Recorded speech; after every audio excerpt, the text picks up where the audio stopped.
Bonjour à tous, je suis Marie-France Barraud et je vous souhaite la bienvenue sur le Maybe Planet. Alors comme d'habitude, petit pouce pour indiquer que vous aimez cette vidéo. N'hésitez pas à vous abonner sur nos réseaux sociaux, Facebook, YouTube, Twitter, etc. Et si vous le souhaitez, vous pouvez visiter notre page Tipeee. Merci d'avance. Alors ce soir, nous accueillons Sophie Gallou. Bonjour Sophie, comment vas-tu ? Je suis en pleine forme et ravie d'être avec vous. Merci. Alors, je serai accompagnée pour cette émission de Géraldine et de Philippe. Comment allez-vous ?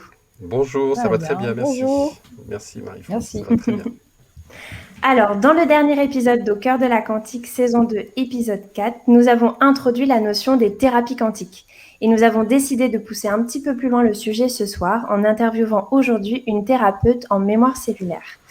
Donc, on expliquera un petit peu plus précisément ce qu'est la mémoire cellulaire, mais pour introduire Sophie, donc Sophie, tu es praticienne en biorésonance cellulaire depuis quelques années au sein de l'association Corps et Sens, également en mémoire cellulaire et en Reiki. Est-ce que tu peux te présenter un peu plus sur ton parcours, sur ce qui t'anime, voilà, sur qui tu es ? Alors, c'est important pour moi de faire peut-être la distinction déjà entre une praticienne et une thérapeute. Parce que ça compte beaucoup dans les thérapies quantiques. Le thérapeute, c'est celui qui guérit. Voilà, c'est la définition de mon meilleur ami, qui est le petit Robert. Voilà. Un thérapeute, c'est quelqu'un qui guérit. Et un praticien, et c'est très important, parce que moi, les gens n'ont pas besoin d'être guéris. Ils viennent dans les thérapies quantiques, et en particulier en mémoire cellulaire, pour faire un chemin de conscience. Voilà. Donc, dans ce chemin de conscience, on les accompagne avec humilité et, j'espère, méthode, et peut-être que je reviendrai sur la synergie des outils qu'on utilise et sur lesquels j'étais formée effectivement dans l'association Corps et Sens, parce qu'il y a une méthode, mais en tout cas, on les accompagne. Donc, vraiment, c'est très important. On n'est pas thérapeute, et je dis très souvent aux gens qui viennent me voir, surtout si on vous dit venez faire une thérapie avec moi, fuyez, parce que vous n'avez pas besoin d'être guéri, vous n'êtes pas malade. C'est vrai. Vous avez une petite précision. Hein. Donc, le chemin de conscience, c'est vraiment un premier pas vers l'évolution. Alors, moi, comment je suis venue à ça ? Ce n'est pas du tout mon parcours. Et j'ai reçu un jour un appel, parce que je suis une femme d'entreprise. Donc, j'ai commencé par être DRH dans des grands groupes internationaux. C'était vraiment ma vocation. Et puis, de DRH, j'ai fait aussi du commerce pour les très grands groupes internationaux. Et puis, on m'a proposé, ce qui était une fonction tout à fait nouvelle en France, au sein d'une entreprise américaine, de créer la fonction de l'écosystème, c'est-à-dire de fédérer en intelligence collective toutes les entreprises qui avaient, ou en tout cas les partenaires potentiels, qui avaient le même type d'activité que nous, pour voir comment on pouvait être plus intelligents ensemble pour un meilleur service aux clients. Ça, c'est vraiment un passage de ma vie professionnelle qui m'a passionnée et pour lequel j'ai dû me former à la médiation professionnelle. Voilà. Hein. Et déjà, c'était un premier pas vers être praticienne en mémoire cellulaire parce qu'il s'agissait, dans les médiations professionnelles, on nous apprend à purger l'émotionnel pour trouver une solution négociée. Et mon dernier métier, c'était directrice de la communication d'un grand groupe qui s'appelle ADP, Automatic Data Processing, où vraiment, effectivement, j'ai plongé dans le monde de la communication et la façon de dire les choses. Et mon mode de fonctionnement, dans mon chemin de conscience à moi, c'est la somatisation physique. C'est-à-dire que mon corps s'exprime, il s'exprime beaucoup, vraiment beaucoup. Et à un moment donné, il y a un médecin qui en avait assez de me voir chez lui et qui m'a offert un livre qui s'appelle « Votre corps a une mémoire » de Myriam Rousse. Et ce petit livre de 120 pages, moi qui suis une lectrice assidue, j'ai mis plus de 4 mois à le lire. Parce que toutes les pages, je devais les relire 3-4 fois en me disant c'est pas possible, on se connaît. J'avais l'impression que tout était écrit pour moi. Et à la fin de ce livre, effectivement, je n'ai eu presque une obsession, c'était de rencontrer Myriam Rousse. Donc il a fallu que j'appelle pendant 5 mois son secrétariat tous les jours, pour au final, à l'usure, avoir un rendez-vous. Et voilà comment ça a commencé. Et là, j'ai tout largué, l'entreprise, tout. Et je me suis inscrite au sein de l'association Corps et Sens dans toutes les formations, qui sont longues, dans tous les séminaires. Et j'ai fait le chemin jusqu'au bout, jusqu'à m'installer définitivement. Ça fait maintenant plus d'1 an et demi. que j'occupe cette fonction et que je suis plus retournée en entreprise. Fantastique. Non, Un beau je ne sais parcours, pas. ouais. C'est un chemin d'évolution, en tout cas. Ouais. C'est le mien. Non, c'est super, ouais. Et ce livre, Votre corps a une mémoire, oui, un livre très intéressant que j'ai lu également. Et c'est vrai qu'il permet quand même d'ouvrir les yeux sur beaucoup, beaucoup de choses. Et en effet, pourtant, je suis quelqu'un qui lit assez souvent. J'ai quand même mis aussi pas mal de temps à le lire. Donc, je confirme que les mots ont leur importance. C'est parce que vraiment, et c'est pour ça que je faisais la différence entre thérapeute et praticien, mémoire cellulaire conscience. Et c'est un chemin de conscience en ce qui me concerne, mais j'espère pour d'autres, qui est initiatique. C'est-à-dire qu'on a besoin d'être initié. Quand moi j'arrivais de l'entreprise, je connaissais rien du tout à ce milieu, j'avais jamais fait de thérapie ou autre chose, rien. Ça m'est tombé dessus. Voilà. Et quand on reçoit des appels de cette nature-là, ma nature est plutôt d'y foncer. Ouais. Alors Géraldine, tu avais une question aussi sur un peu la mémoire cellulaire. Comment on peut en fait expliquer concrètement ce qu'est la mémoire cellulaire pour faire comprendre aux gens. C'est pas une question, Géraldine. Je me méfie toujours quand on dit une métaphore peut-être. Question. Alors, donc moi je me. C'est peut-être pas possible, hein, d'ailleurs. Alors je vais essayer vraiment. Puis Géraldine, ce que je vous demande, c'est il faut que ça soit le plus clair possible. Donc si ça n'est pas clair, mais vous y allez jusqu'au fond. Déjà, ce qui est important, c'est de se dire, si on prend l'étymologie de mémoire cellulaire, déjà la mémoire, de façon étymologique, c'est qui se... Et cellulaire, ça veut dire de la cellule vivante. Et pour vous introduire ça, j'ai envie de vous lire un passage que j'ai repris, qui va nous éclairer, et ensuite je vous donnerai les explications, si ça vous convient. Et je trouve le texte très beau, et je trouve qu'en plus il est tout à fait dans l'esprit de mes vies planètes, alors je l'avais préparé pour vous.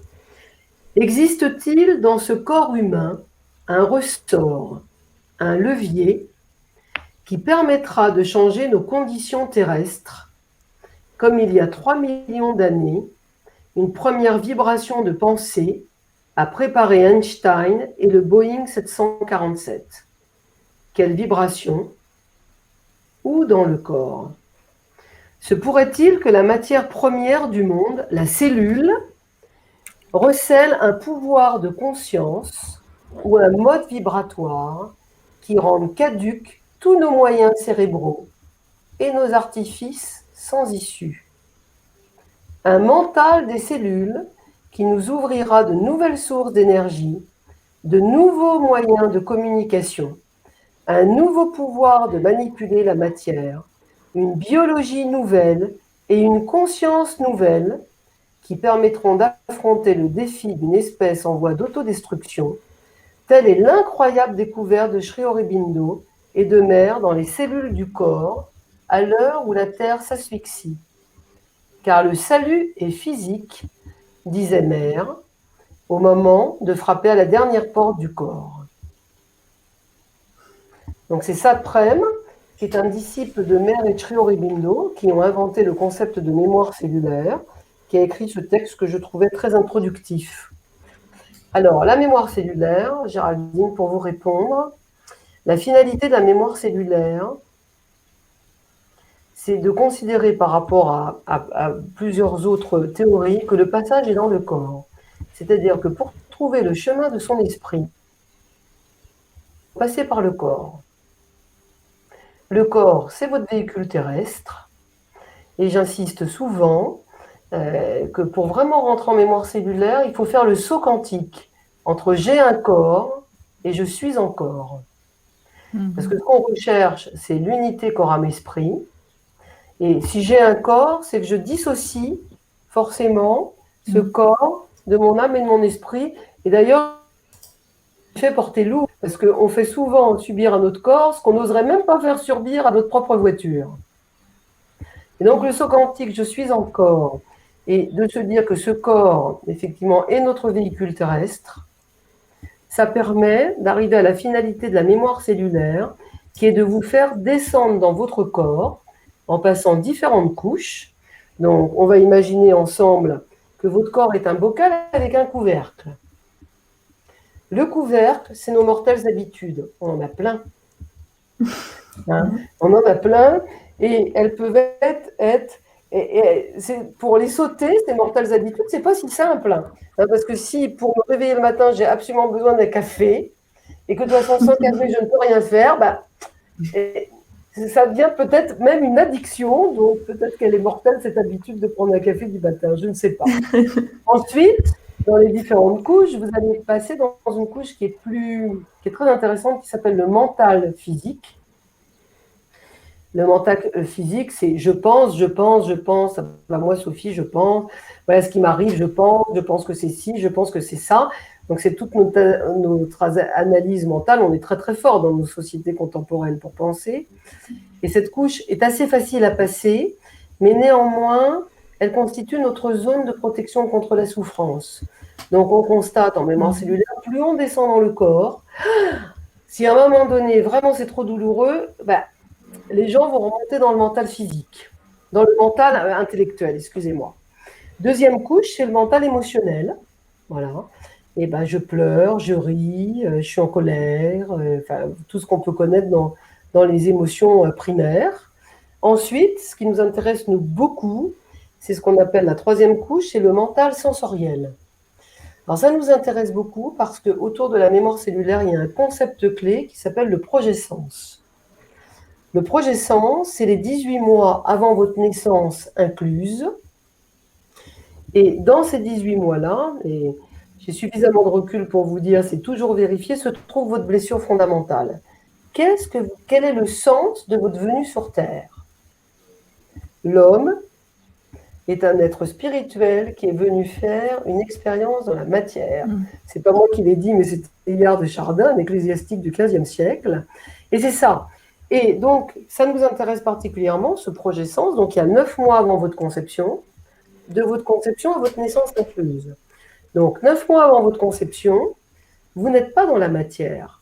Mais vous qui êtes des pros de la physique quantique, si j'ai bien regardé vos émotions, vous savez que nous pouvons vibrer à la matière. Tout à fait. Et donc, c'est les 9 mois où nous vibrons à la matière. L'acte de conception, qui est l'acte sexuel de nos parents respectifs, est effectivement le moment où nous mettons, notre âme en corps. C'est pour ça que incarnation, mettre dans la carne, ou incorporation, mettre dans le corps, prend tout son sens à ce moment-là. Là, vous êtes dans la matière, mais vous ne pouvez pas vous exprimer. Donc, vous ne pouvez que ressentir. Et vous êtes donc dans le mental sensoriel. Et il y a dans ces 9 mois-là, effectivement, plein de sensations oubliées. Si je prends par exemple des grossesses gémellaires avec un jumeau qui n'est pas né, donc ce qu'on appelle la souffrance du jumeau perdu, et ça se trouve dans le mental sensoriel.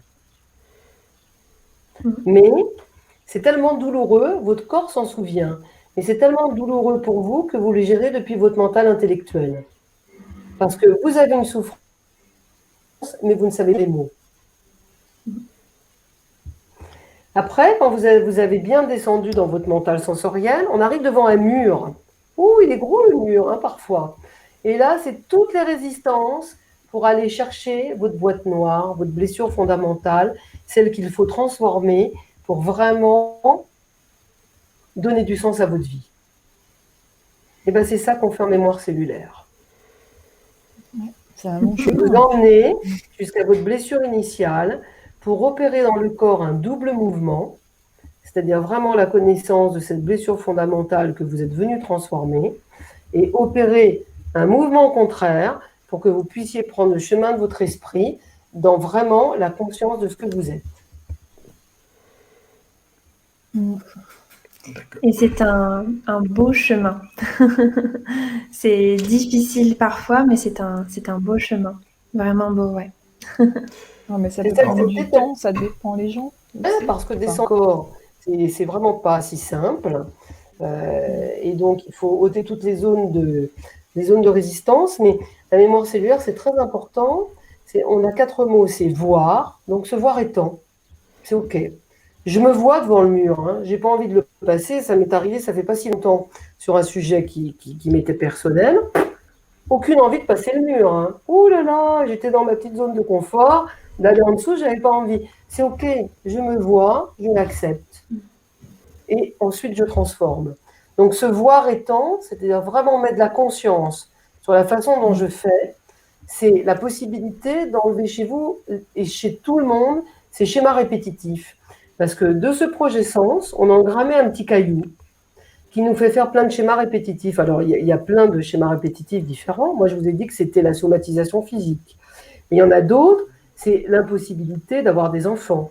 Ou c'est des ruptures de couple tellement fréquentes, tellement répétitives qu'un jour ils arrivent, c'est le menhir d'Obélix qui pose sur mon bureau. Ils n'en peuvent plus. Voilà. Et il y a une explication qu'on va aller chercher dans le corps. Est-ce que c'est un petit peu plus clair, Géraldine? Ouais. Oui, tout à fait. Alors moi j'ai une petite question pour Sophie. Alors Alors une petite question.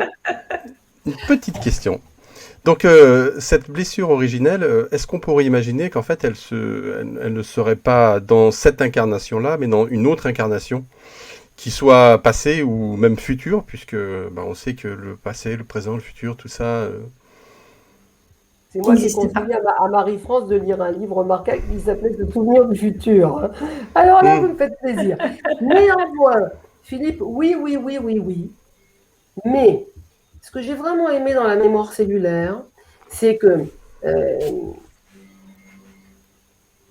on vient quand même faire une expérience dans la matière. Elle est concrète, réelle et vérifiable. Et la mémoire cellulaire, il y a une synergie d'outils. Donc il y a 3 outils principaux dans la mémoire cellulaire qui rendent et je vais vous les décrire, mais qui rendent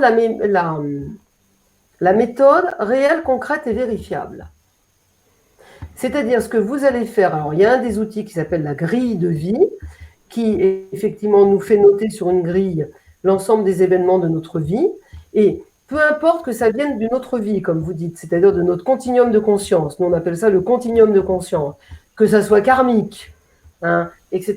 Dans votre expérience, celle-ci, celle où on est aujourd'hui, les événements que vous aurez marqués sur votre grille de vie vont vous le prouver de façon réelle, concrète et vérifiable.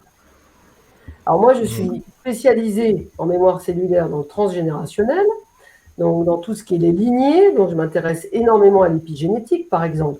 Mais ça n'empêche que si on a des ancêtres référents dans nos lignées, dans nos arbres, eh bien, dans ma grille de vie, eh bien, je vais répéter ces erreurs ou ces traumatismes de lignée, j'ai plutôt envie de vous dire, et dans mes propres événements et dans ma propre expérience, de façon concrète, je vais pouvoir vérifier que je continue, soit un lien karmique, soit effectivement un continuum de conscience, soit cette fameuse blessure originelle, et ça va être prouvé de façon réelle, concrète et vérifiable. Et c'est la force de la méthode. Est-ce que j'ai répondu à votre question? Oui. Donc on peut espérer que ce qui sera réglé là, dans cette incarnation, ça le sera aussi pour toutes les incarnations futures.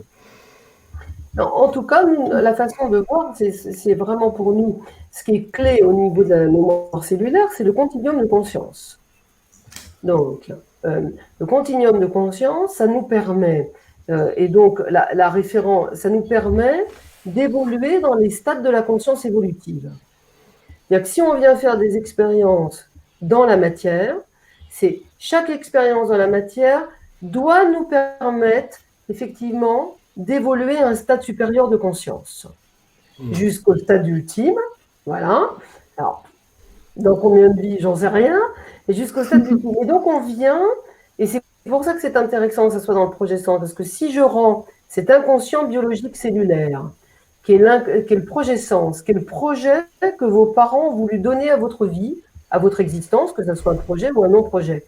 Si je le rends conscient et que ça me permet de comprendre pourquoi je suis venue faire cette expérience de la matière et qu'est-ce que je suis venue transformer en choisissant ses parents, on a l'espérance dans ce chemin de conscience de pouvoir effectivement repartir avec un niveau de conscience supérieur.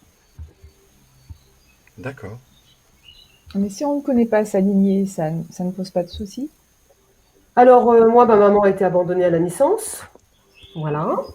Hein, donc, je ne sais pas si on vous a soufflé la question, mais elle était facile pour Pas moi. du tout. Pas du tout. Je pensais à ça en me disant, parce que, Voilà. Donc, on a un outil merveilleux qui a été inventé, totalement créé par Véronique Brousse, qui s'appelle la biorésonance cellulaire. Donc, la biorésonance cellulaire, méthode Véronique Brousse, elle permet d'interroger le corps par un test quantique. Ce n'est pas un test kinésiologique, c'est un test quantique. C'est-à-dire qu'on va aller capter, on est canal de l'énergie de l'autre, et en captant les cristallisations énergétiques et en se référant à la biorésonance cellulaire, qui est un énorme outil, parce qu'on a beaucoup de tableaux. Voilà. Hein. C'est assez épais. Donc le corps nous emmène dans les différents tableaux et on est capable, avec la biorésonance cellulaire, de reconstituer complètement votre projet sens. Ok. Voilà. Et moi, je suis partie comme ça. Alors, je vous ai dit, je suis tombée de mon armoire avec ce livre. Je ne connaissais rien de rien. J'avais jamais entendu parler de physique quantique. Le corps m'a emmené dans mon projet sens et j'ai pu retrouver. Ma mère était décédée quand j'ai commencé à appréhender cette méthode. Et j'ai quand même retrouvé ma famille maternelle originelle. Très bien. C'est bon à savoir. De savoir que c'est là, c'est ancré en fait. C'est ancré, en fait, et on se rend compte très bien que j'avais beaucoup d'ancêtres référents qui étaient dans cette lignée maternelle, voilà, et j'ai pu me rendre compte, grâce à cette grille de vie qui a été inventée par Marc Fréchet, dans ma vie, je reproduisais de façon vraiment réelle, concrète et vérifiable ce qui s'était passé dans mes lignées. Ça, c'était... D'accord. C'est impressionnant. Impressionnant. Ouais. Alors, vraiment, de soigner. Moi, je suis très sensible à ça. Parce qu'au départ, quand on se lance dans un travail comme ça, on tire beaucoup de fils. Alors, on tire beaucoup de fils. Et on ne voit pas tout de suite le sens. Mais je me suis accrochée comment mon fils bougeait. C'est-à-dire que lui, il allait de mieux en mieux, alors que c'est moi qui travaillais sur moi. Et parce que je désactivais des mémoires. Excellent. Et donc un jour, j'ai vu la pelote tout entière. Et ça, j'ai trouvé vraiment que c'était une récompense magnifique de voir ces enfants vraiment évoluer et puis désactiver des schémas sans même savoir qu'ils le faisaient, tout simplement parce que j'y travaillais. C'était un beau cadeau. Oui, en fait, on libère nos enfants des mémoires passées et de nos mémoires à nous. Donc finalement, la lignée... Comme disait Philippe, bien sûr. Mais oui, c'est ça qui est magnifique. Ouais. C'est super ça.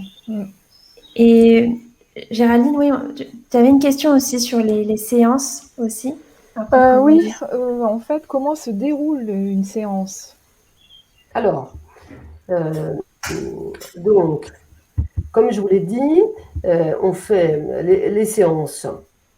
La personne, quand elle vient, on l'informe bien que ce n'est pas une thérapie, mais un chemin de conscience. Et qu'il faut vraiment être prêt à faire ce premier pas, parce que quand on fait le premier pas de son chemin de conscience, ça ne s'arrêtera plus. Forcément. Oui. Donc, voilà. Et c'est ça qui est chouette. Donc, une séance, en tout cas, la première séance, on explique ce qu'est la mémoire cellulaire et les outils. On a demandé en amont à la personne, en lui envoyant un questionnaire, on lui a fait sa grille de vie. Donc, on demande sa date de naissance et sa date d'indépendance. C'est parce que c'est très important, la date d'indépendance, la première date à laquelle il ou elle a quitté le foyer parental et a pu subvenir à ses propres besoins. Il faut les deux. Il faut avoir quitté le foyer. Voilà, ça crée la première colonne de votre grille de vie qui après se perpétue. On lui envoie aussi un questionnaire sur son projet sens, qu'on ait des réponses ou pas de réponses. Et donc, la première séance, c'est vraiment aller mettre le focus sur le projet sens, mettre le focus sur ce qui fait souffrir la personne, quelle est sa plus grande souffrance, et ce n'est pas une question si simple, parce qu'on peut en avoir plein, mais vraiment la première. Et moi, j'aime à fixer des objectifs. Voilà, parce que comme ce chemin de conscience, c'est un chemin pour la vie, eh bien, c'est bien aussi d'avancer par objectif pour voir le chemin parcouru. Donc ça, c'est la première séance. Et après, je vais aller interroger le corps pour avoir plus d'informations sur le projet sens. Voilà. Et donc, on continue. Les séances se passent comme ça. Ça dure entre 1 heure ou 1 h 15. Voilà. Et à chaque fois, la personne vient avec un objectif, ou en tout cas dans la même veine ou la même souffrance. On désactive petit à petit et on se fait accompagner de la grille de vie, de la biorésonance cellulaire et de l'astrologie cellulaire, qui est un outil d'éclairage et qui nous permet de voir d'où la personne vient et où elle va. D'accord. Alors, est-ce que justement tu peux nous parler un petit peu plus de l'astrologie? L'astrologie, Comment c'est ça pas... peut vraiment nous aider finalement? Il y a plein de types d'astrologie. Comme vous le savez, il y a des astrologies hindouistes, il y a des astrologies humanistes. L'astrologie en mémoire cellulaire a cette spécificité que nous, comme on s'intéresse aux mémoires, donc dans le continuum de conscience, il nous intéresse de savoir d'où vous venez. Ou, pour dire, comme disait très bien Philippe, c'est où était ma dernière expérience dans la matière. Donc, est-ce que quelqu'un d'entre vous connaît son ascendant? Oui, oui. Alors, Philippe, je vous écoute. Alors moi, je suis ascendant Lion. Oh, je suis ascendant Lion. Voilà. Donc, dans l'ascendant Lion, on sait que Philippe, son descendant, c'est Verseau. C'est très intéressant pour nous, parce que le Verseau, et c'est bien ce qu'il fait avec mes planètes d'ailleurs, donc c'est d'où il vient. C'est déjà ce qu'il connaît, c'est déjà ce qu'il a expérimenté, qui est le Verseau, c'est le signe dans sa lumière, c'est le signe du collectif. C'est le signe du collaboratif. C'est le signe du coopératif. C'est faire ensemble. Parce que le Verseau, et d'ailleurs c'est représenté par 2 petites vagues, c'est le nous. Non. Et ce que nous indique, pour nous, en mémoire cellulaire, son descendant, son ascendant, c'est que ce que vient de lui dire son expérience dans la matière aujourd'hui, c'est qu'il ne faut pas qu'il oublie le je. Le lion, c'est le je. C'est le je, J-E. C'est-à-dire que ce qu'on lui demande, c'est non pas de quitter le collectif, mais dans le collectif, de ne pas se noyer dans le nous. Et vraiment de savoir qui il est. C'est-à-dire, moi, Philippe, je dois prendre ma place de roi des animaux. Et si je prends, c'est assez magnifique, parce que si je prends ma place de roi des animaux, le lion, c'est un magnifique ascendant, parce que le lion est le seul signe du zodiaque. Quand il est bien à sa place, c'est le seul signe qui donne sans attendre de retour. Donc, c'est le signe du don. C'est amusant parce que rien qu'avec un ascendant, vous arrivez à décrire quand même tout à fait ma personnalité. Oh, Rien qu'avec un ascendant.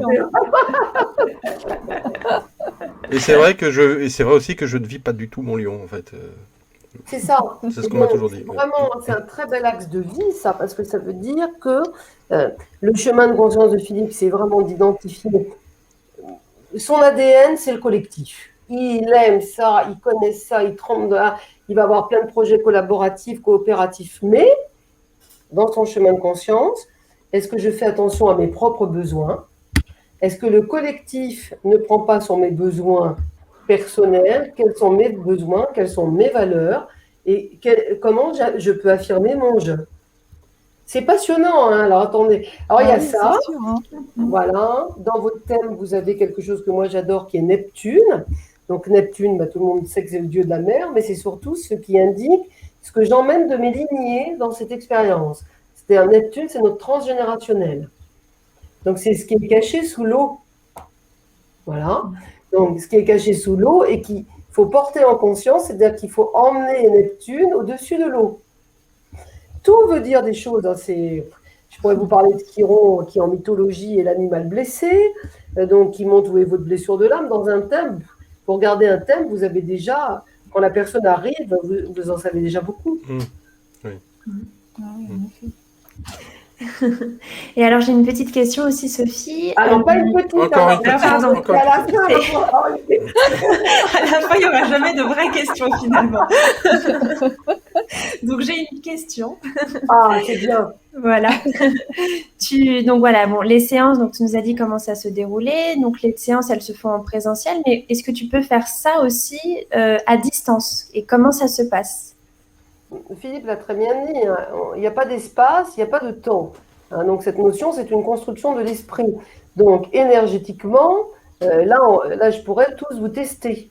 Évidemment qu'on peut faire ça en distanciel, et même la physique quantique nous a parlé de l'interconnectivité, donc sans espace-temps et sans effectivement rien du tout. Après, et c'est une expérience très récente, parce que moi, je suis une fille des îles, hein, puisque je suis corse, et je tiens beaucoup, donc j'ai beaucoup de gens des îles, mais des îles très lointaines. Donc on est forcément obligé de faire ça par Zoom, d'autant plus dans la période sanitaire actuelle. Mais ça me chagrine toujours un peu, mais ça c'est personnel, parce que quand la personne a un émotionnel fort et qu'elle est à distance, c'est moins facile à gérer que si elle est en présentiel. Oui. C'est le bémol que j'y mets. C'est-à-dire que on va tout faire pour gérer l'émotionnel, mais c'est quand même beaucoup moins facile que de poser son bras qui apaise, voilà, ou énergétiquement d'envoyer des ondes, c'est moins facile. Voilà. Donc oui, tout peut se faire, et tout peut se faire effectivement en distanciel, mais voilà, quand il y a des choses très lourdes à gérer, et en ce moment, ce qui est très lourd à gérer, c'est que la période actuelle, alors que moi j'accompagne les gens pour leur dire que le passage est dans le corps, la période actuelle nous dit que attention à l'autre, surtout qu'il faut avoir peur du corps de l'autre. Voilà. Et donc forcément, ça génère beaucoup de tensions. C'est moins facile en distanciel. Voilà. Ça se fait, mais moi, voilà, ça se fait, mais c'est plus difficile pour gérer l'émotion des gens. Et alors, est-ce que tu peux nous donner des exemples, alors sans forcément, sans être indiscrète, mais des exemples de personnes qui ont fait de la mémoire cellulaire et sur qui vraiment ça a fonctionné et vraiment ça a changé leur vie? Il y a alors, après, vraiment, les deux questions, combien ça coûte? Bon, ça d'accord. Et combien de temps ça va prendre? Bon. Alors, combien de temps ça va prendre? Comme pour moi, c'est un chemin de conscience qui n'a pas de fin. Je déconne souvent en disant que je n'ai pas de boule de cristal, mais sachez qu'il faut comprendre le processus, parce que ce qui est extraordinaire en mémoire cellulaire, c'est qu'une fois qu'on a compris le processus, notre propre processus de transformation, quoi qu'il arrive, parce qu'il arrive toujours des choses, quand on connaît le processus et qu'on sait comment ça se passe, eh bien, c'est plus douloureux. On connaît le chemin. C'est vraiment comme le petit poussé avec on connaît le chemin, ok, il faut que ça se fasse, mais on connaît le chemin. Mais par séance, tu vois la lumière descendre sur la personne, et je vais vous raconter l'histoire, parce que sinon je vais vous faire saliver.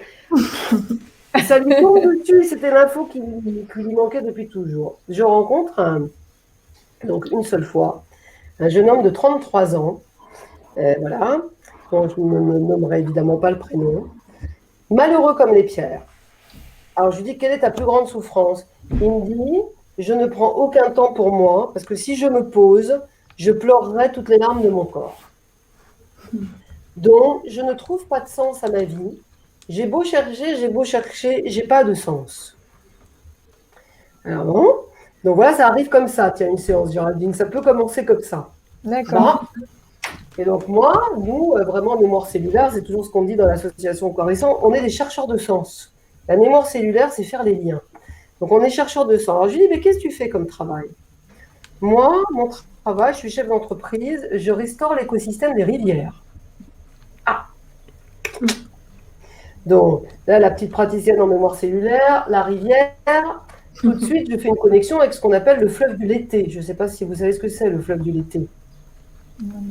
Non, moi je ne sais pas. Quand vous arrivez comme ça en incarnation, vous êtes incapable de me dire, si je vous dis c'est quoi vos vies passées, vous avez oublié.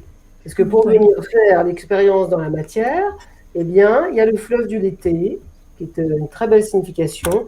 Donc, et je vais vous expliquer comment, mais le fleuve coule pour que vous puissiez vivre complètement votre expérience dans la matière en vous souvenant de rien. Donc déjà, je me dis écosystème des rivières, la rivière qui coule et tout, la rivière de l'oubli. Bah, je lui dis, c'est très intéressant comme métier, mais comment tu fais pour restaurer l'écosystème des rivières? Je cultive dans des pépinières à moi des saules et je les plante au bord des rivières. Saule, donc en anglais, c'est l'arbre. Oui. Et je Le lui lien dis, se fait. eh oui, donc voilà un garçon qui était devant moi, qui n'avait pas de sens à sa vie et qui était malheureux comme des pierres, et qui passait ses journées à planter des arbres au bord des rivières pour restaurer les écosystèmes. Mais, alors, en toute humilité, j'avais quand même une idée. En demandant encore, ce garçon avait perdu une jumelle 4 jours après sa conception. Et il avait perdu un jumeau au 3e mois de conception. Donc, il avait 2 jumeaux perdus. Et ce qui est très intéressant, ça va vous intéresser, c'est on croit tout de suite que quand on est dans le ventre de nos mères respectives à tous, on a ça en commun, on baigne dans le liquide amniotique. Ce qui est une erreur, parce que le liquide amniotique ne vient pas tout de suite. C'est-à-dire que quand on arrive en conception, le fœtus construit au-dessus de lui une cavité qui va être destinée à, effectivement, accueillir le liquide amniotique. Ça se construit pendant 3 mois. Et au début du 4e mois, qui est symbolisé dans l'alphabet hébraïque par la lettre D, qui s'appelle Dalep. Dalep, c'est la porte s'ouvre, vous rentrez dans le 4e mois de conception et le liquide amniotique peut se mettre dans la cavité. Et donc, vous fait oublier, parce qu'il a la même propriété que le fleuve du Lété, vous fait oublier les 3 mois de conception depuis votre conception. Mais on est malheureux comme les pierres parce que notre corps nous rappelle qu'il nous manque toujours quelque chose. Oui. Et j'avais envie de vous la raconter, celle-ci, parce que vous voyez, c'était une séance uniquement. Et il est reparti comme un marsipulami, il sautait sur ses jambes. Il m'envoie tout le temps des textos en me disant « Sophie, tu as changé ma vie ». Moi, j'ai rien changé parce que c'est pas moi qui fais, et il faut beaucoup d'humilité dans tout ça. Mais en tout cas, il avait l'explication, mais que vraiment, il plantait comme une âme en peine ses saules pour retrouver son frère et sa sœur. Oui. Et après cette séance, il a quand même été interrogé sa mère. Je lui dis, réel, concret, vérifiable. Sa mère a dit, bien sûr, hein, à tel jour, j'ai eu des saignements, à tel jour, ça s'est passé. Bien sûr, j'ai toujours su que tu avais eu des jumeaux. Oui, mais moi, je ne te l'avais jamais dit. Oui. Donc, ce qui est intéressant aussi quand on effectue ce chemin de conscience, c'est aussi, quand on peut le faire et quand on peut et quand ils veulent aussi. Ce que je veux dire, c'est voilà. Et puis quand on peut, c'est aussi de pouvoir interroger nos parents, notre lignée en fait, pour avoir aussi des informations quand on peut et quand eux veulent aussi nous donner des informations, quoi. Et ça c'est pas toujours évident, mais ça aide beaucoup, quoi. Alors moi, je vais vous lire une citation de la mère, donc qui est à l'origine du concept de mémoire cellulaire, mais qui va clôturer cette question-là que j'aime beaucoup. À propos de l'engagement sur le chemin de conscience. Je ne pousse jamais personne à prendre de chemin. Quelquefois, aux gens qui viennent à moi dans l'enthousiasme, je leur dis « Réfléchissez, ce n'est pas un chemin facile. Il faudra du temps. Il faudra de la patience. Il faudra beaucoup d'endurance, beaucoup de persévérance et de courage, et une inlassable bonne volonté. Regardez si vous êtes capable d'avoir cela, et alors partez. Mais une fois que vous êtes parti, c'est fini, on ne recule plus. Il faut aller jusqu'au bout. » Tout est dit. On ne fait pas ça comme ça par hasard. Voilà. Oui, mais une séance, ce garçon-là, une seule séance, ne serait-ce que trouver un sens, il a compris plein de choses. C'est-à-dire qu'il a compris que son corps gardait en mémoire ce souvenir de ses 3 premiers mois de conception. Voilà. Il a compris effectivement que lui, en passant la porte du 4e mois, il avait oublié tous ses ressentis, que effectivement son métier faisait sens parce qu'il cherchait depuis lors la connexion à son ressenti, et qu'en le trouvant, et s'il devait avoir autre, il va continuer son chemin de conscience et il peut le continuer seul. C'est pour ça qu'on n'est pas thérapeute. Oui. Et alors justement, c'est quand même quelque chose qui est vérifié, qui fonctionne sur tout le monde, puisque tout le monde est capable d'entamer ce chemin de conscience. Et pourquoi, d'après toi, c'est pas assez connu, entre guillemets, si je puis dire comme ça, du grand public? Enfin, pourquoi les gens se tournent d'abord vers la médecine plutôt traditionnelle qu'on connaît et pas forcément de suite là-dessus? Est-ce que ma question est assez claire? Oui, elle est parfaitement claire. Alors, il y a une grande évolution quand même là-dessus. Bon, donc, il faut voir déjà que la mémoire cellulaire, c'est assez jeune. Hein.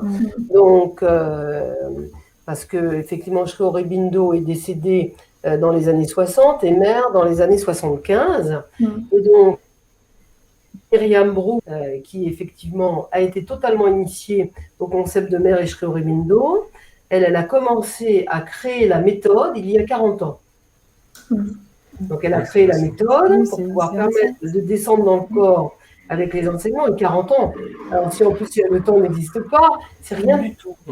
Donc, chaque année, l'association Coressence, qui dispense ces enseignements, forme environ, cette année, il y avait une grosse promotion, il y avait 17 personnes qui sont devenues praticiens.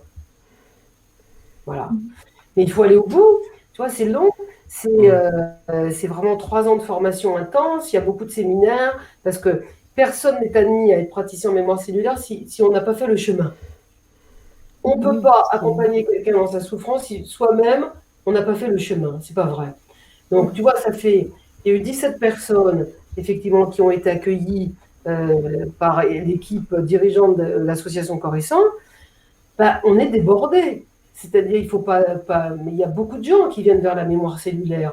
On fait le maximum pour former des praticiens, mais aujourd'hui, c'est difficile d'avoir des créneaux, quoi. Hein. Donc, c'est formé. Et moi, je vois sur ma page Facebook, aujourd'hui, ça devient difficile. J'ai plus de 90 demandes par jour. C'est énorme. Oui, c'est énorme. Ouais. Alors, comment trouver un praticien, justement, quand on cherche un praticien? Alors, vraiment, il y a un annuaire des praticiens. Donc, vraiment, la mémoire cellulaire est régie aujourd'hui. Enfin, l'école qui fait référence, c'est l'association Coressence. Voilà. Elle est dirigée par Véronique Brousse, qui est la fille de Myriam Brousse. Myriam Brousse, à qui je rends hommage, qui a 88 ans, qui a promis de transmettre jusqu'à la fin de sa vie et qui continue de travailler tous les jours, voilà, en continu à recevoir des patients et à animer des séminaires. Donc Véronique Brousse, elle dirige cette association. Il y a un annuaire qui est tenu à jour. Voilà. On mettra le lien en commentaire de la vidéo. Voilà, donc il y a le lien. Et puis après, tous les praticiens qui effectivement ont une page Facebook ou un site internet. Mais aujourd'hui, la référence, c'est l'annuaire, effectivement. Ce qui est intéressant, je trouve aussi dans cette association, c'est que l'être vivant évolue en permanence, on le sait parfaitement. Donc, ce n'est pas une méthode figée, elle est en constante évolution. C'est-à-dire, on fait, par exemple, en biorésonance cellulaire, sans arrêt, on invente des nouveaux tableaux. Quand il y a eu, je ne sais plus comment ça s'appelle, MeToo, je crois, c'est-à-dire tout ce qui est sorti sur les abus sexuels, on a eu beaucoup dans nos cabinets respectifs de gens qui venaient parce que les abus les faisaient tellement souffrir qu'ils voulaient transformer ça. On a créé un tableau sur la violence dans le chemin de vie pour que le corps puisse effectivement nous exprimer cette violence dans le chemin de vie. Et donc Véronique Brousse, qui dirige cette association, est très vigilante à ce que les gens, les praticiens dans l'annuaire, puissent suivre les mises à jour et pouvoir toujours être en perpétuelle évolution pour pouvoir accompagner au mieux les changements sociétaux, les changements comportementaux, les changements environnementaux, tous les changements. Et voilà, toutes les nouvelles découvertes sont intégrées. Et justement, par rapport aux changements et aux demandes que tu as par jour, qui sont quand même énormes, est-ce que tu as vu un développement de ces demandes suite à la période sanitaire, à la crise sanitaire qu'on a vécue?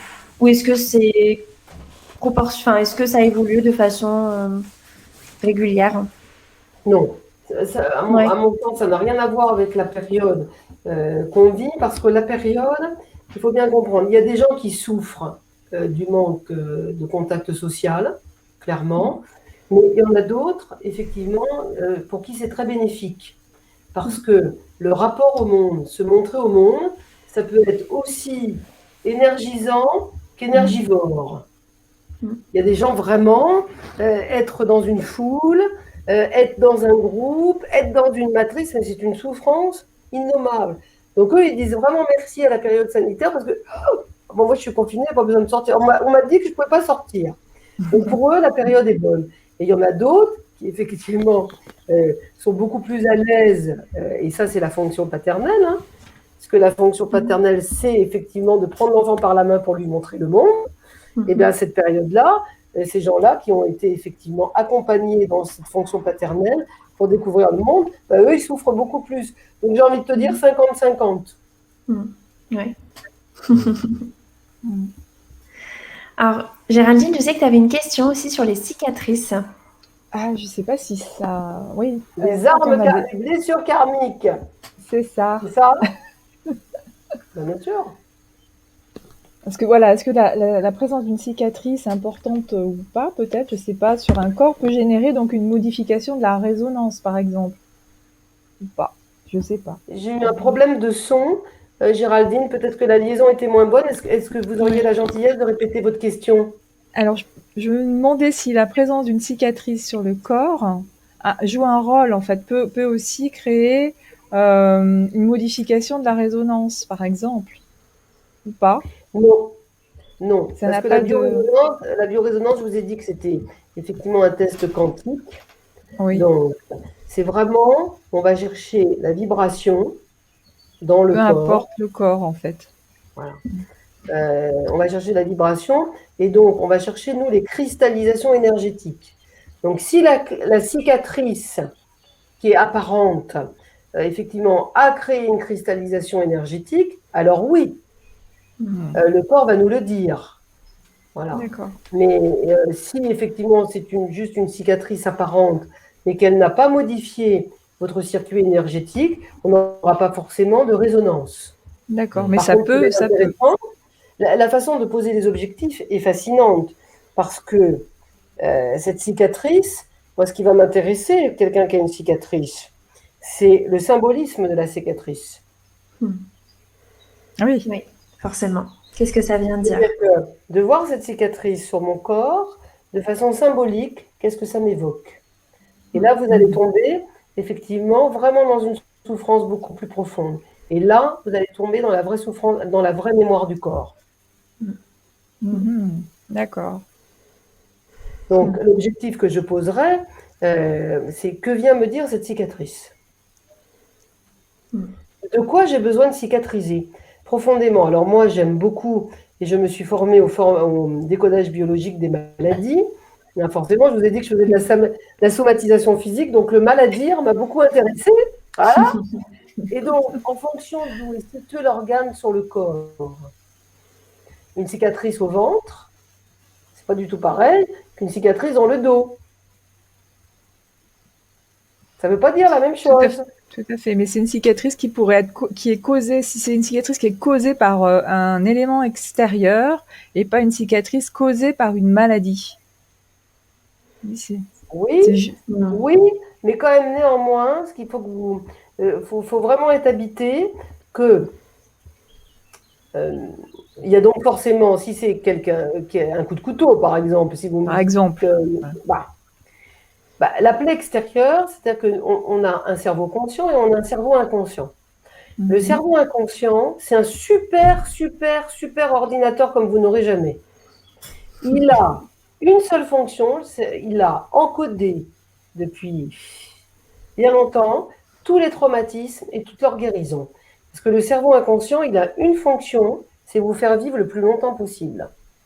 Donc, lorsque vous subissez un choc émotionnel vécu dans l'isolement, et qui inhibe votre action. Clairement, je reçois un coup de couteau, c'est un choc émotionnel, vécu dans l'isolement parce qu'on ne doit pas être 50, j'imagine bien, et globalement, face au coup de couteau, ça inhibe l'action. C'est absolument typique de ce qui enclenche le cerveau inconscient. C'est-à-dire, pour le cerveau inconscient, vous êtes en danger de mort, il faut qu'il trouve une solution. Et donc, la solution qu'il a trouvée, c'est de vous faire cicatriser. D'accord. Mais ce que je vais vous dire, parce que ça, c'est quantique et Maybe Planet, vous adorez ça, là où vous avez reçu votre coup de couteau, c'est pas anodin dans votre histoire de vie.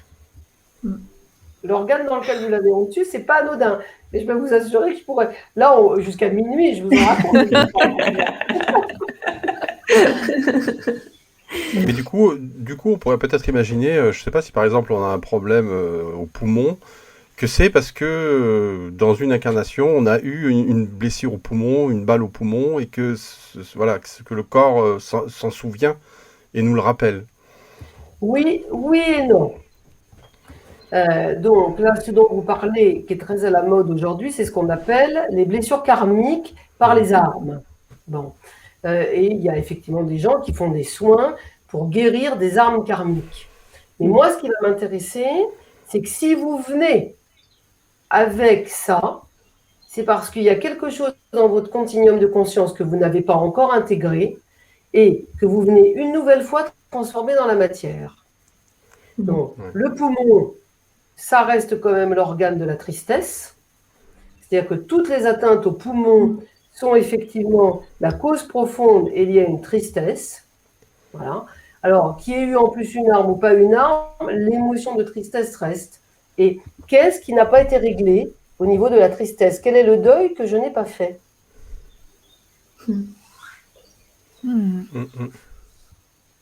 Ça donne à Donc réfléchir. là, j'ai envie de vous dire, oui, vous avez raison, vous avez peut-être une blessure en fait au poumon, mais si vous aviez transformé l'émotion qui est liée vraiment à cet organe, eh ben, vous ne la sentiriez plus, cette blessure karmique, par arme.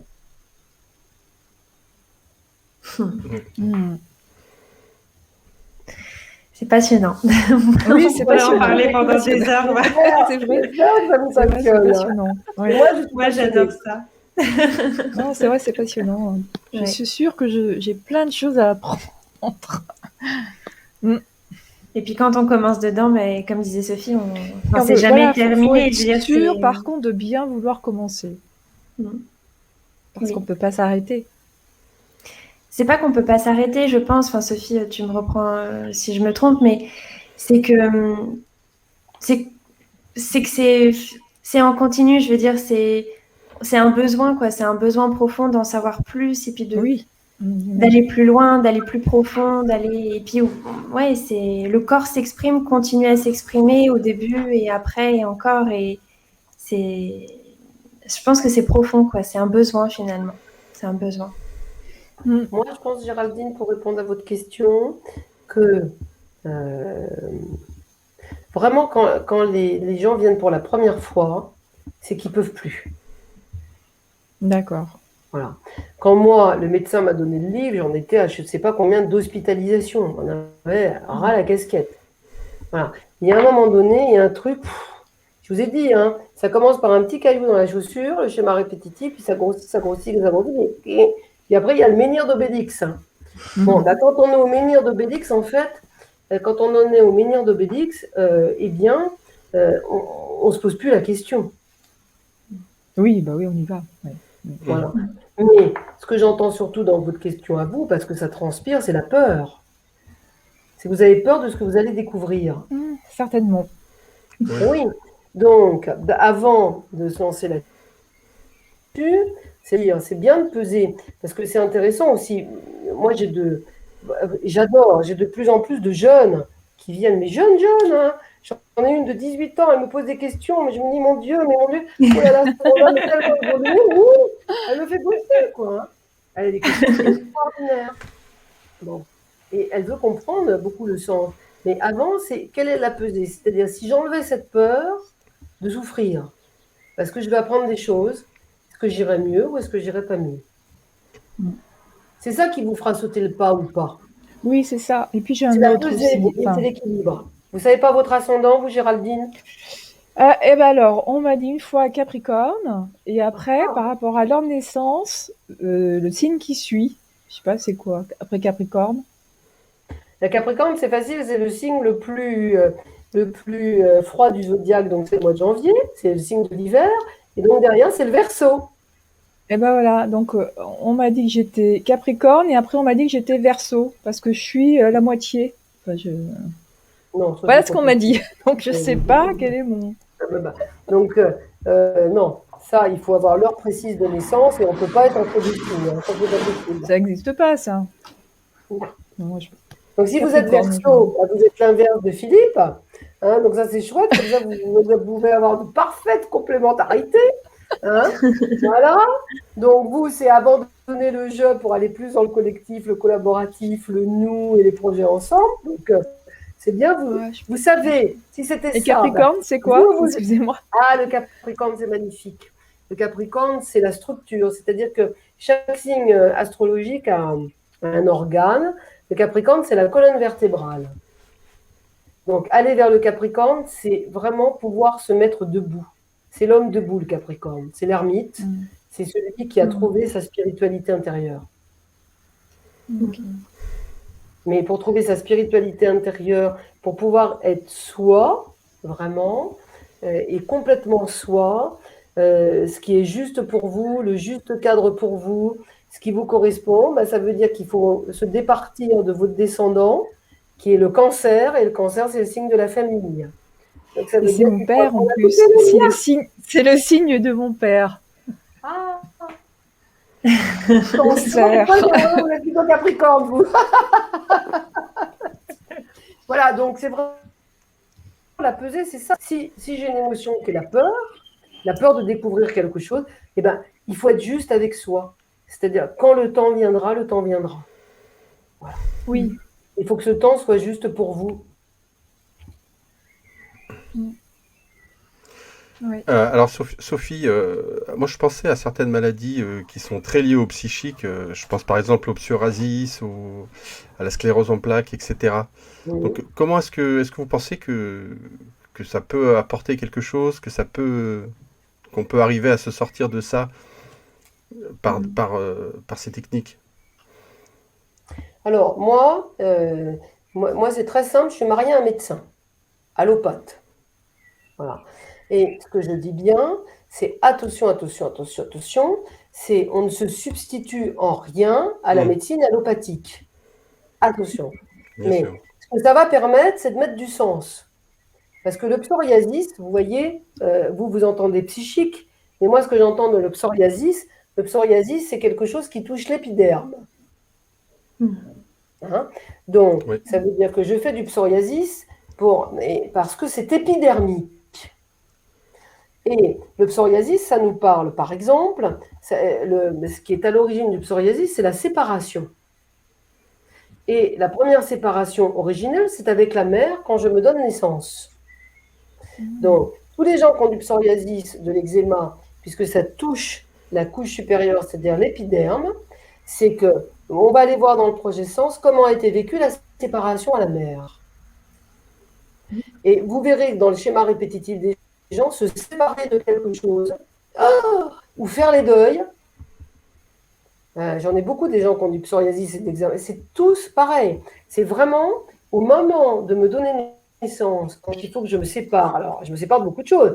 De mon placenta, qui répond à mes besoins magnifiquement, sans rien que j'ai besoin de demander. Je me sépare d'un état qui est quand même globalement assez protégé. Et je dois me donner naissance au monde. Et je me sépare de ma mère, avec qui j'étais en fusion depuis 9 mois. Cette séparation a été tellement mal vécue que toute séparation devient épidermique. Et vous avez des flambées de psoriasis quand il y a séparation à faire ou quand il y a effectivement des deuils à faire.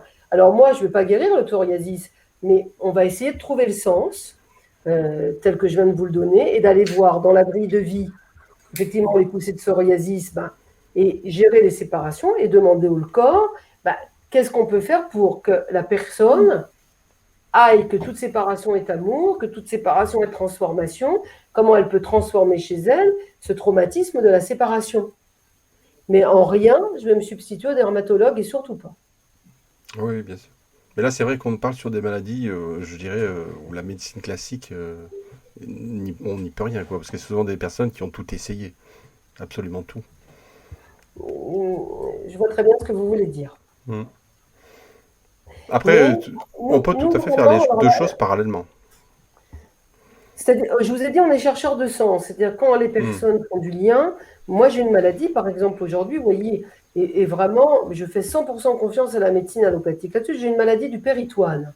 Bon, alors, je pratique quasiment couramment la langue des oiseaux, qui est vraiment la langue que je préfère, mais le péritoine, c'est le père ne rit pas avec toi. Péritoine. Bon. Donc, c'est que tout ce qui est relatif au père ou au représenté du père, c'est-à-dire qui symbolise la fonction paternelle, pour moi, ça indique une très forte blessure au père. Je la connais, ma blessure au père. Voilà. Mais je vous assure vraiment que pour gérer ce que j'ai, c'est essentiel parce que moi, les médecins s'occupent de mon cas, mais moi, je m'occupe d'aller guérir ma blessure au père. Oui. Et donc, quand j'ai Il été faut les passer deux. mon IRM de contrôle, bah, effectivement, les résultats étaient assez spectaculaires. Mm.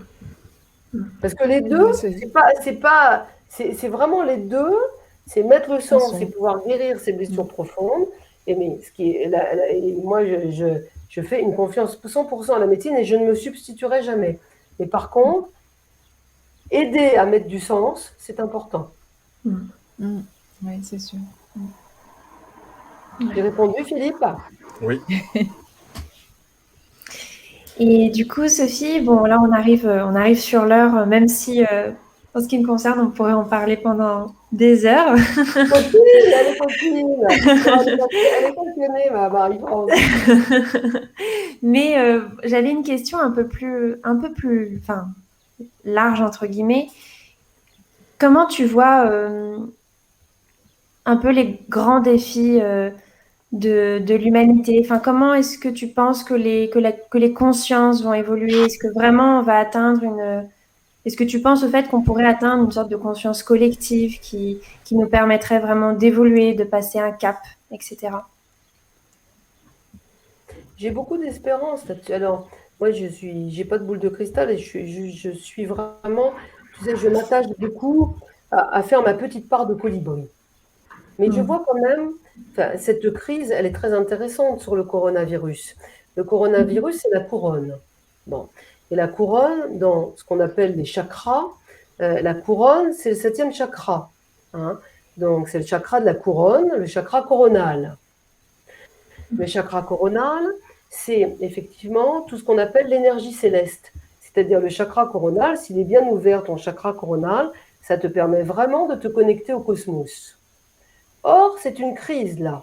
C'est-à-dire vraiment que le coronavirus, ça m'a beaucoup intéressé parce que ça veut dire qu'on n'est vraiment plus en cohérence avec ce que l'univers nous demande. C'était vraiment, ça sonnait le glas, c'est-à-dire que là, si on ne fait pas quelque chose de très profond, effectivement, la connexion au cosmos et à l'univers, elle est coupée. Donc, mon espérance, c'est qu'effectivement, de cette crise sanitaire, on aspire véritablement à une nouvelle conscience. Moi, j'appelle ça une nouvelle conscience. Et mon espérance, c'est que il y a de très belles initiatives, voilà, et les gens vraiment s'interrogent pour essayer de faire autrement. C'est pas facile. C'est pas facile, mais il y a vraiment des belles prises de conscience collectives. Super. Mais dire plus, voilà, mais il y en a. Je trouve qu'il y a il y a des jolies initiatives. Je trouve par exemple, si je vous prends, vous les jeunes, à Marie-France, bah, votre façon de consommer, et ça c'est assez global, a radicalement changé. Tu vois, c'est-à-dire les deuxièmes vies des objets, de louer les choses. Et ben, ça, dans sa façon de consommer, c'est extrêmement différent. L'aspiration à la nature et l'auto-ressource, on voit beaucoup de choses là-dessus. Je ressens profondément dans mon être profond vraiment une aspiration à se connecter plus profondément. Alors, le chemin peut être long, mais moi je m'attache à vraiment dire que la conscience, si on fait évoluer chacun notre conscience, on arrivera à une nouvelle conscience collective. Mais Oui. ça passe d'abord par faire sa petite part de colibri. Oui. Oui, chacun a besoin de faire son chemin pour que ensemble on puisse faire quelque Voilà, chose. mais vraiment, et c'est pas à mes biplanètes que je vais dire ça, on est tous reliés, voilà, et on est tous des enfants de l'univers. Donc, si chacun, c'est porteur d'une espérance collective et d'une nouvelle conscience. Moi, je sais pas vous, mais ça me, ça me met des lumières dans les yeux quand je parle de ça. Super. Je sais pas si Philippe, Géraldine... Allume Moi, j'ai des trouvé ça étoiles très alors. intéressant. J'allume, Voilà, j'allume. allume des étoiles. Je sais pas si Philippe, Géraldine, vous avez d'autres questions. On en aurait plein, mais bon, voilà. Voilà. Oui. Bon, on fera un round 2 quand vous voulez et avec grand plaisir. Ah bah, avec plaisir, Ouais, super. quand tu Grand veux. plaisir. Merci beaucoup, Merci en tout beaucoup. cas, Sophie. Merci Merci à Philippe, vous, c'était Géraldine. vraiment un Merci, Sophie. plaisir, vraiment. Et puis, de tout mon cœur avec vous, mes biplanètes, c'est super. Je suis très fan. Donc, vraiment, ça, tu vois, c'est pour la nouvelle conscience. C'est quand même extraordinaire. Oui. Moi, j'ai une grande espérance de porter à connaissance de tels sujets. Bah, écoute, Oui. ça fait même, ne serait-ce que 10 ans en arrière, c'était pas possible, quoi.